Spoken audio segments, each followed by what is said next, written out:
Hello বন্ধুরা, good afternoon. এখন বাজে 3টে। আমাদের খেয়ে দিয়ে উঠেই আটা মাখতে বসে গেলাম, কেন আজকে 125 পিস রুটির অর্ডার আছে। তো এটাতে 125 পিস হবে না, তো আমি কিছুটা বড় বড় করে করছি। এর থেকে ছোটো লেচিগুলো করা হবে।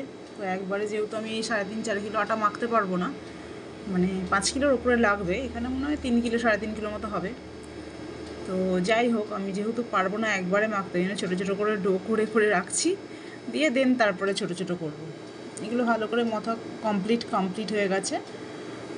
এবার এই যে বড় বড় লেচিগুলো দেখছে, এখান থেকে ছোট লেচি করে কাটা হবে। তারপরে এই যে আটাগুলো লাগবে, বাকি যদি লাগে তো সেগুলো মা করবে,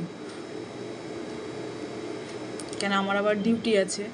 আর আজকে ফুটবল খেলা আছে, হাড্ডাহাড্ডি লড়াই, বিশ্বকাপ যেহেতু চলছে। তো এখানে দেখো মোটামুটি আমার আন্দাজ এই 70-80 পিস হবে, বড় জোর মেরে গেছে 85 পিস হবে। তা 85 5 90 100 15 দিয়ে 25 25 30 40 পিস করে মাখে আরও করতে হবে। তো আবার আটা মাখছি, তো আর একটু মাখতে হচ্ছে, কেন অতটা আটা মায়ের পক্ষে মাখা একটু অসুবিধে, বেলবে ভাজবে। তো আমি কিছুটা আটা মেখে দিয়ে যাচ্ছি। তো চলো টাটা। ও হ্যাঁ, আরেকটা কথা বলার, যদি তোমরা কেউ অর্ডার দিতে চাও, স্ক্রিনের এই নাম্বারে যোগাযোগ করতে পারো। তো এবার চলো টাটা।